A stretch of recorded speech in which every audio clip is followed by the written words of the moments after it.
Good afternoon. State your name for the record, if you would, and thank you for coming. Good afternoon. Thank you, Mr. Chairman, members of the committee. My name is Brian Brooks. I'm here representing the Idaho Wildlife Federation. We're our state's oldest and largest coalition of hunting, fishing, trapping, hounding, wildlife conservation organizations, currently representing 29 affiliate organizations across the state and individual members. And as such, we work on anything that interfaces with fish, wildlife, hunting, and fishing opportunity and access to those animals. So I'm here to speak solely on the Cwd Testing Rules. As was stated earlier, Cwd was found in Idaho, and it's really important for perhaps lawmakers, multiple agencies, both federal and state, and sportsmen to understand that now that Cwd is here, hunting in Idaho is going to be different forever. Cwd is an always fatal disease impacting elk, deer, and moose populations. It causes massive die-offs in wild herds, which have their own intrinsic value, but this also impacts the tradition of hunting, obviously, and the opportunity to harvest animals to a staggering effect. We've seen this in other states. Cwd has been around for about 60 years. And it also disrupts Idaho's multi-billion-dollar big game hunting economy. Cwd can take up to 2 years to kill an animal, and in that time, the animal is shedding prions. Prions are a misfolded protein, and it can be spread through a number of mechanisms, and it gets into the soil. It's a soil reservoir, can keep, prions aren't alive, they're not bacteria, they're not viruses, they're just a misfolded protein, and they can be taken up by plant roots. The animals can eat those plants. The animals can nuzzle noses, they can smell urine, and it can all be transmitted that way, so it's very contagious. So domestic cervid operations, or elk farms as we call them sometimes, can be vectors. They're not the only vectors. Wild herds can spread this through artificial congregation, like feeding animals like we do whitetail in the eastern United States. But the elk farms can be vectors for Cwd spread as domestic animals escape or wild animals get into facilities. We do have examples of that happening in Idaho. We have 8-foot-high fences, but snow drifts. These animals can walk right over them, and that's moose and deer and elk get in, and wild animals get into these facilities. Domestic animals can also get out. And we have wild animals coming across the Utah border. Before it was here in Idaho, we had states highlighted in red that had Cwd. It was on the border from Montana, from Canada, from Wyoming, and from Utah, and they were found very close to Idaho's border. So it's not just coming from the domestic side of things, it's also coming from wild herds into Idaho, and that actually informs some of my testimony here today. So there is no cure for Cwd, and there is no way yet to eradicate its presence once it's in infected facilities. As I said, it can get in soil and it stays there. So the only reasonable mitigation is prevention. And that's why IWF engaged in the rulemaking process with domestic elk interests over the summer and fall. The Federation does support the rule changes governing domestic cervidae and testing for chronic wasting disease. They strengthen the testing requirements by requiring all facilities to test 100% of harvested animals if that facility imported the animal from within 25 miles of a positive test. So, however, we do have concerns because oftentimes Cwd is prevalent in the wild without detection. We believe that until we simply require 100% testing across the board, we're leaving the door open for elk farms to be vectors for Cwd outbreaks, and as they have been in other states. The other reason for concern, which was touched on before, is that perhaps the most important reason is because these rules were finalized before we detected Cwd in Idaho. The situation on the ground has changed dramatically, and we need to reassess the issue, and there's a number of mechanisms. It could be from a bill, or it could be revisiting the rulemaking process after this legislative session. The Cwd detection in Idaho was found within 25 miles of an elk ranch over in north of Riggins. The new rules would not require that elk farm to test all of their animals. This is very heavy on imported animals. However, I do want to note that Rocky Mountain Elk Ranch has been a really great domestic or industry partner. They are probably one of the best Cwd testers in the state. It's all voluntary, it's proactive. I believe they've tested somewhere near 120 of their last 125 harvested animals. So I think this just goes to show that the industry and sportsmen are aligned in trying to keep this out of Idaho and out of our wild herds and our domestic herds, because we both stand to lose from this in very serious ways. So with that, I can stand for any questions. Actually, I do have an answer to your question, Representative McCann. And Mr. Chairman, if you don't mind, let's see, you had a question on testing live animals. There is some good news on that front. There's a federal bill, the Chronic Wasting Disease Research and Management Act, which Representative Fulcher and Simpson voted in favor of. It passed the House.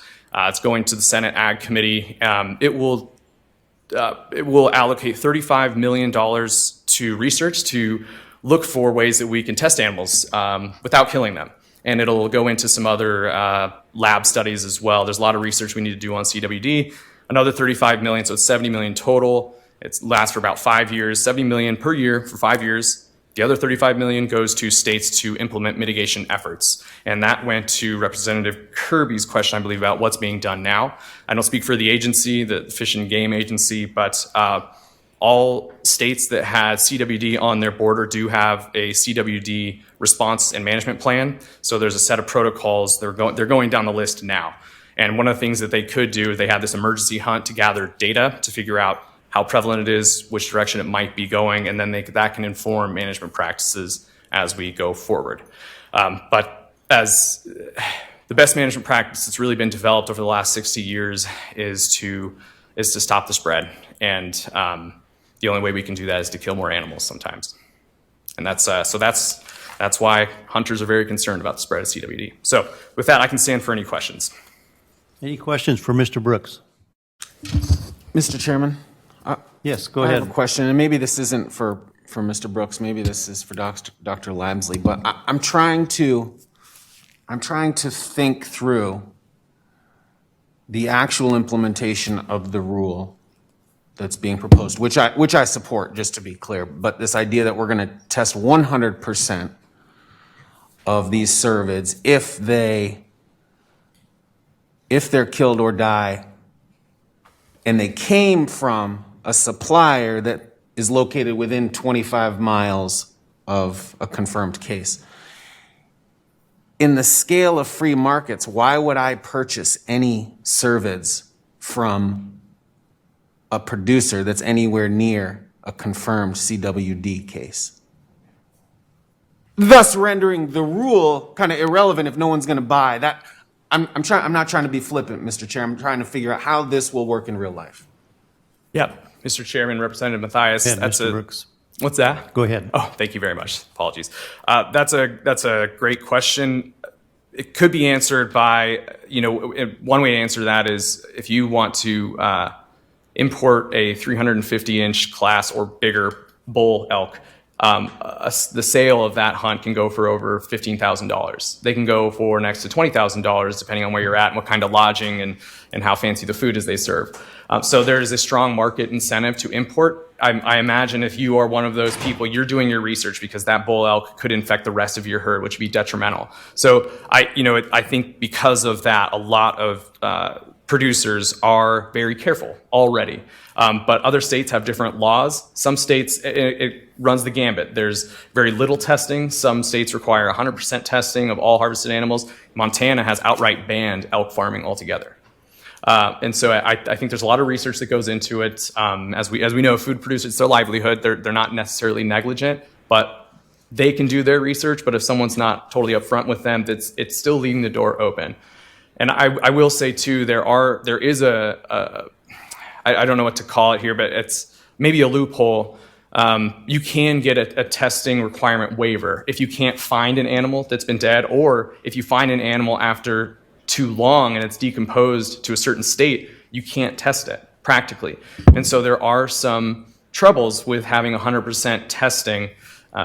So that just goes to say that if you're buying from a producer, they may not have tested all of their animals, even if their state requires it. So there's always some risk. Okay. Representative McCann? Thank you, Mr. Chairman. And Mr. Brooks, let me ask, it's my understanding that the test that needs to be done on these animals is, and I got this from when I met with Fish and Game a while ago, is about a $30 bill. Correct. And so it's not a great amount when we're talking about hunters or sportsmen who go and and pay $15,000 or $20,000 to go to these elk farms. Okay, so I'm trying to balance the business and industry, and but to be very, very cognizant of this disease, because it really is a concern for me and for many in my area that we all like to hunt. And I've asked questions about what is the effect on eating meat that comes from an infected animal, and it sounds like that there's not a whole lot of data, but that there's some thought that it goes back to kind of the Jacob's Creutzfeldt's syndrome, and so, which is not a good thing. So anyway, that's why I'm asking a lot of questions, and I thank you all for your indulgence for that. It's just something that I think we really need to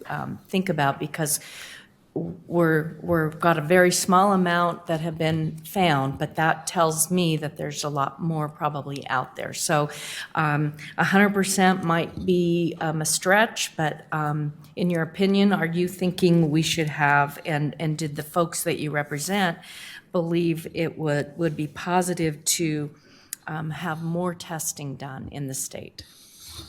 Mr. Brooks. Mr. Chairman, Representative McCann, thank you for the question. There are a few. Well, first, let me answer your last question. There are a few practical measures that we can implement to stop the spread, at least the interface between wild and domestic herds. And the one could be double fencing. Has been found to be very effective at keeping wild animals out and domestic animals in. But you're paying for double the fencing. That's really expensive. It's tens of thousands of dollars per mile. That was found to be a little too egregious for industry partners, understandable. So next step down is charging $35 to $30 for a Cwd test, which we do believe is reasonable. It's again, there's as getting back to the previous question, there's always going to be some risk. You might find Cwd after an animal's been in the pen for over a year and a half, and they've already had wild animals in there mixing it up, and now you know too late at that point. So there's always going to be some risk, but 100% testing is likely the cheapest way or the most modest way we can afford to watch this disease from a domestic standpoint. Fish and game from the wild standpoint, there are other ways, and they will be implemented. Like I said, hunting will be different forever. My son, he's only 8 months, I should say.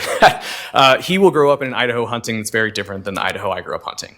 And there's never been a transmission of Cwd from deer meat or elk meat to humans. It's never made the jump. There have been studies done on this. It has transferred to a macaque, which has very similar physiology to a human, but they fed that thing a whole lot of meat, and I believe that they tried to get the disease to enter in other ways as well, but it was not replicated, so that science is not replicable.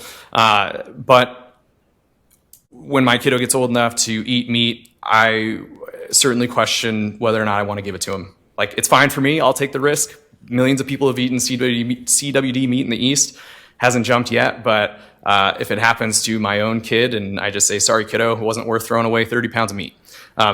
It's a question that many hunters are going to wrestle with, and I think most people would rather we do what we can so we don't have to answer that question. So does that answer your question? It does. Okay. Okay, thank you, Mr. Brooks, for your testimony. Appreciate it.